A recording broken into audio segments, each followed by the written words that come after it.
At a time where we're talking about taxes, specifically digital taxation that are affecting digital content creators, influencers, and even startups, we want to know what are some of the opportunities and challenges in this space.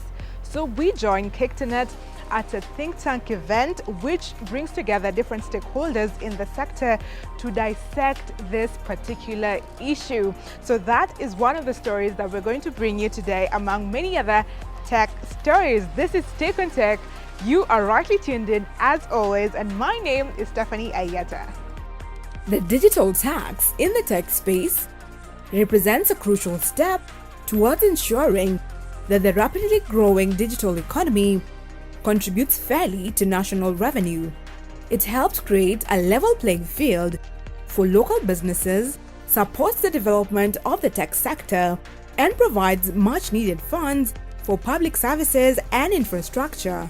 However, careful implementation and consideration of potential challenges are necessary to maximize its benefits and minimize any adverse impacts. Kenya implemented its digital tax on January 1st, 2021. This tax, officially known as Digital Service Tax, was introduced as part of the Finance Act 2020. The Digital Service Tax targets revenue generated from digital services provided within Kenya, ensuring that both local and international digital businesses contribute to the country's tax base. However, concerns have arisen.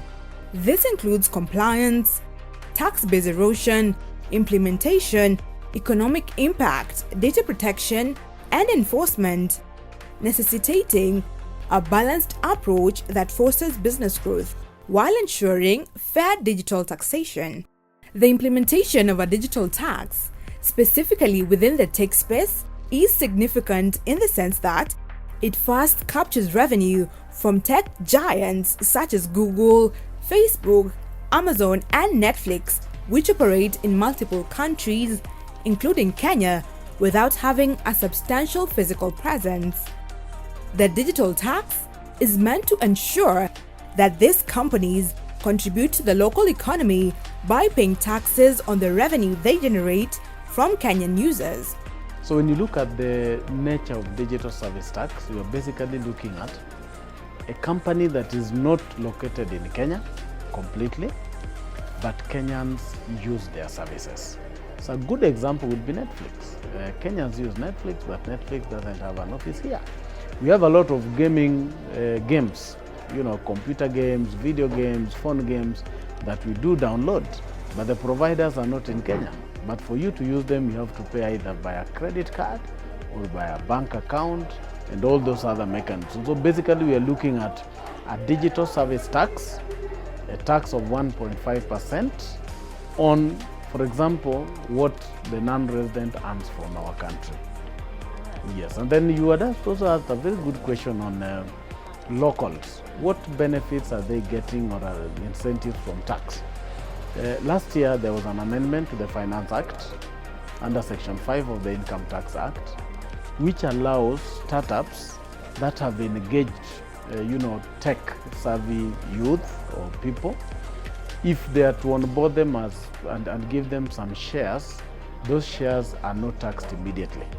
The taxation of those shares are deferred for at least 5 years, or at least when they exit such kind of engagement. So it's in a bid to assist innovators to employ tech savvy, who will be very costly for them to employ, so that you can give them nominal shares, which they can then cash out later, but at that time then they are required to pay the tax. By taxing services such as digital advertising, streaming, and e-commerce platforms, the government captures a significant portion of the revenue that was previously untaxed. The element of leveling the playing field and fair competition also comes into the fore. Local tech companies often face unfair competition from international tech giants that benefit from not paying local taxes.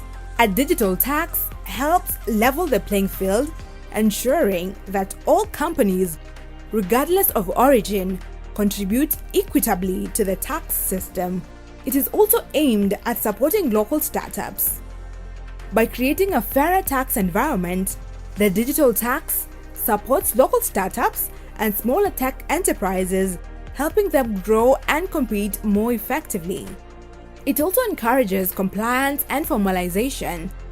The introduction of a digital tax encourages tech companies, both local and international, to comply with local tax laws and regulations.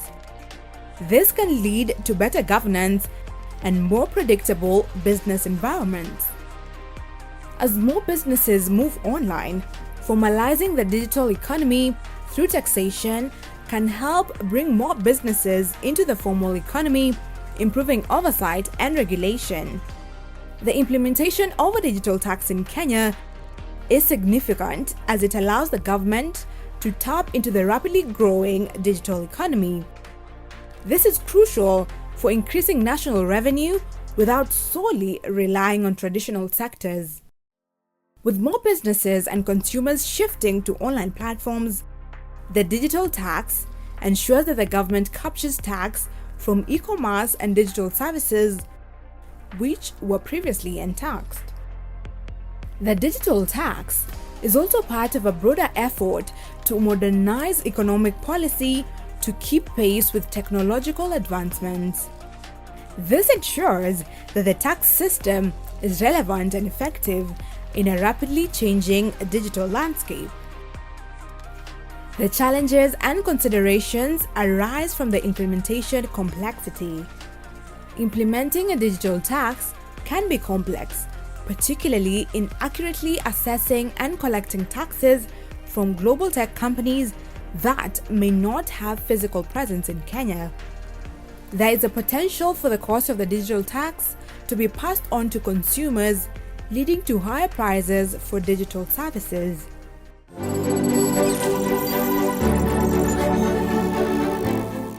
In our tech news this week, we look at hybrid technology in Kenya that encompasses a range of innovations, blending traditional methods with modern technology to address various challenges and enhance different sectors, including energy, agriculture, transportation, and telecommunications.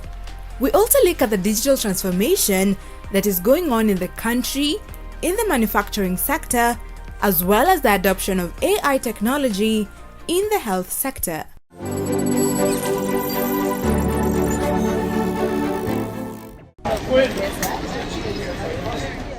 Ingawa Wakenya wengi wanaonekana kuwa na tashwishi kuhusu magari hayo kutokana na sifa ya betri zao kukumbwa na hitilafu, kuna matumaini kuhusu magari hayo, vijana kama vile Kevin wakivumbua mbinu za kupata suluhu kwa tatizo hilo.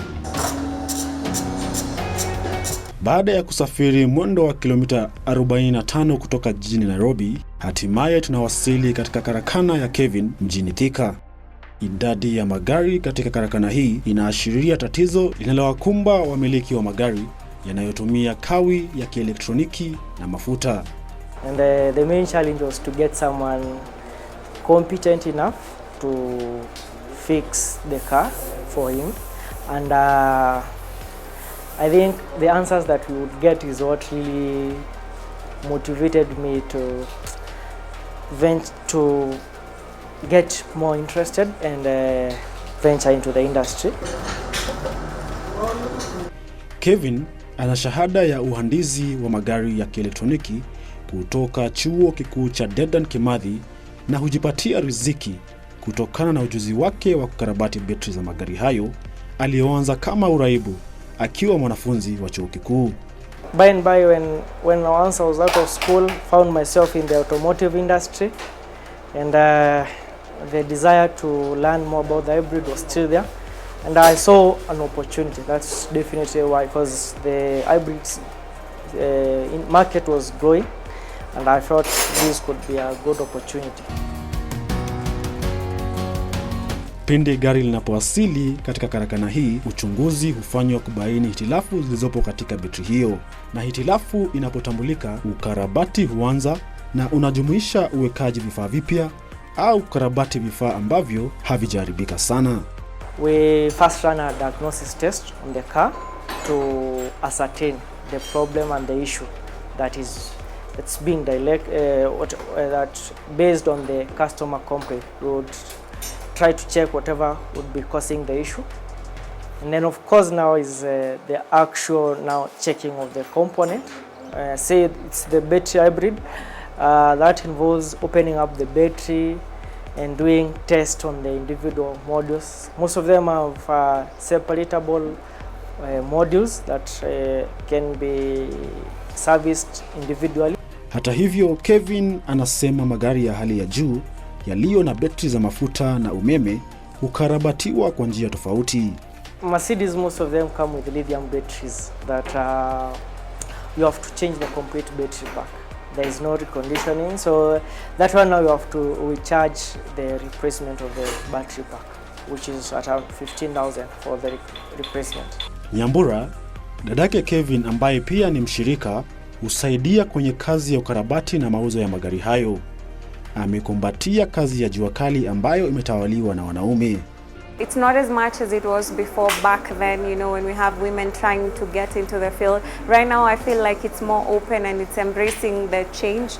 We've seen even garages that are just women-owned garage and fully serviced by women come up. Na kutokana na idadi kubwa ya wafuasi katika mitandao ya kijamii, hususan mtandao wa X, yeye huelimisha umma kuhusu magari hayo, akidhihirisha utaalamu wake katika masuala ya kiufundi. I realized there was a knowledge gap for people who own hybrids about care for the hybrid vehicles, services for the hybrid vehicles, and also people do not know where to go when they have hybrid issues, and also just to encourage the take-up, because sometimes people don't take this new technology because they do not know where to get the information and the right help.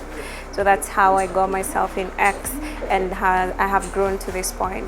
Katika siku za usoni, magari yanayotumia umeme na mafuta yatakumbatiwa zaidi, suluhu zikiendelea kutolewa kukabiliana na changamoto ibuka za kiteknolojia ambazo hubadilika mara kwa mara katika sekta ya uundaji magari. Now the future is electric, you know, and sometimes it's not because we want to, it's because there are rules and laws that are out there where we buy our cars that will catch up with us. Because we buy our cars from them. If they're no longer producing ICE engines, that means we will have to buy fully electric, we'll have to buy hybrid.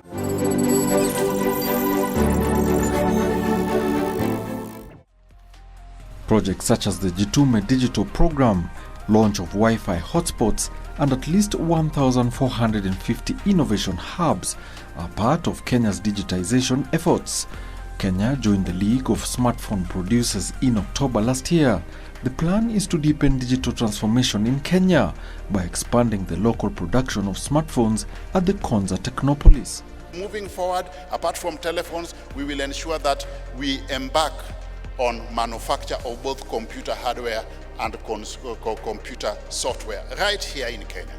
And we have already put in place the requisite infrastructure within our Konza Technopolis.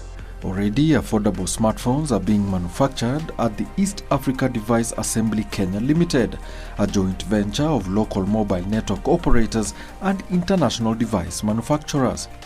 Create an enabling environment for the private sector to come in and invest in these spaces. He was speaking during the launch of the University of Nairobi's new ICT initiatives, where he emphasized the need to tailor some courses to job opportunities online. I want to appeal to the University, Bwana Vice Chancellor, to find ways and means, and we are able to support you. We are ready and available to support you, to ensure that on the digital platforms and systems that you have established here, the students of this great institution can also become earners within those digital platforms. These innovations that we are launching today, this platform we're running today, whatever challenges that you have, we will be there to improve them so that we get to the next level.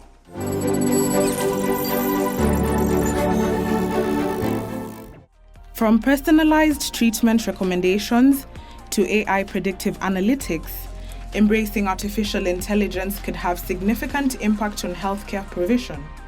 However, the adoption of artificial intelligence has remained low due to challenges that have caused a demand-supply imbalance.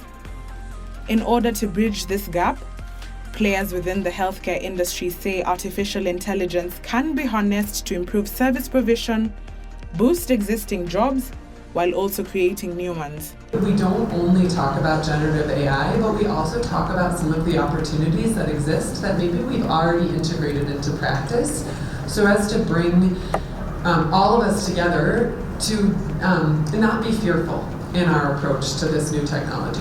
Additionally, they say plans are underway to fast-track implementation of AI policies that will aid in transforming the country's technology ecosystem. There are quite a number of initiatives that are put in place, and one is the preparation of enabling environment in terms of policy, legal, and the regulatory framework. The only way that we can really get patients the best care is through a combination of dedicated human beings who care about patients and systems, including technology, that help us do the right thing and to bring the latest research to bear on patient care. They called on the government to increase incentives for AI scaling and partnerships, ensure AI transparency and accuracy standards. Beyond even that, the elements around where is the closest facility. If you're in an emergency as a patient and you have traveled away out of town, it's December, where's the nearest facility I can access care? AI can help support even just in localizing and finding you, helping you know where to access healthcare.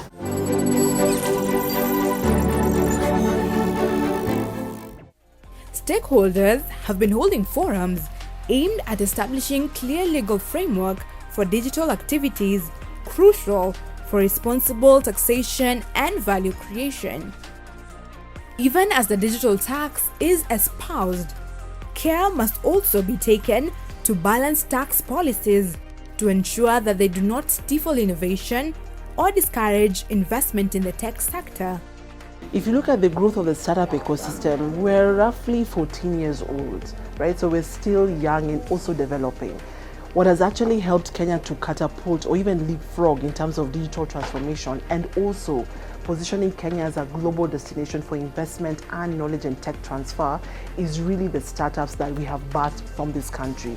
They're innovative, they're disruptive, but most importantly, they're solving the critical societal challenges by providing products and services that are leveraging technology that are scaling not only in Kenya but across Africa and even globally.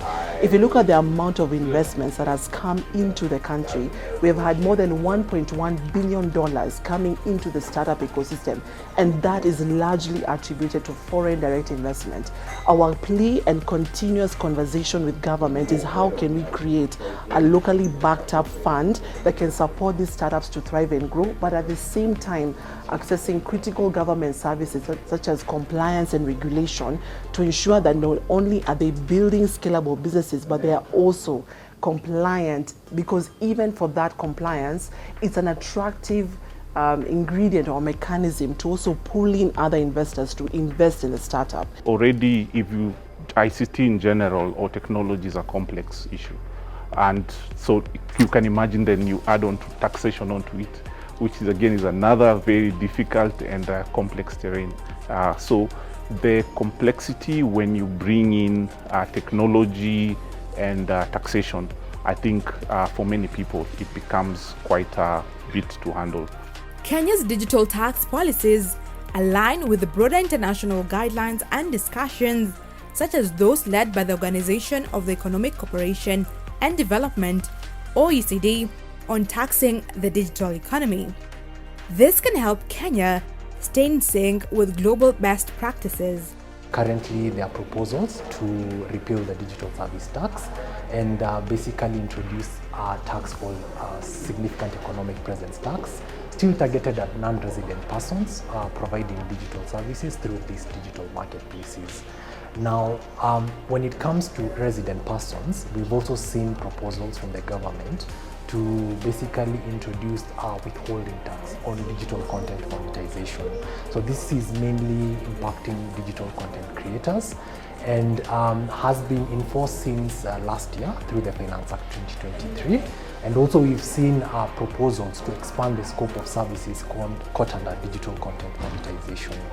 So overall, as a country, we are making the right steps in terms of taxing this particular economy. From this particular forum, what I've taken is that digital taxation is particularly very good for the country, but what we should avoid is stifling the digital economy by hurting the innovators and SMEs. My name is Stephanie Ayeta. You tell us what you have taken from this particular show at KBC Channel 1. The hashtag to use is Tech on Tech. We'll see you next week, same time, same place. Until then, adios.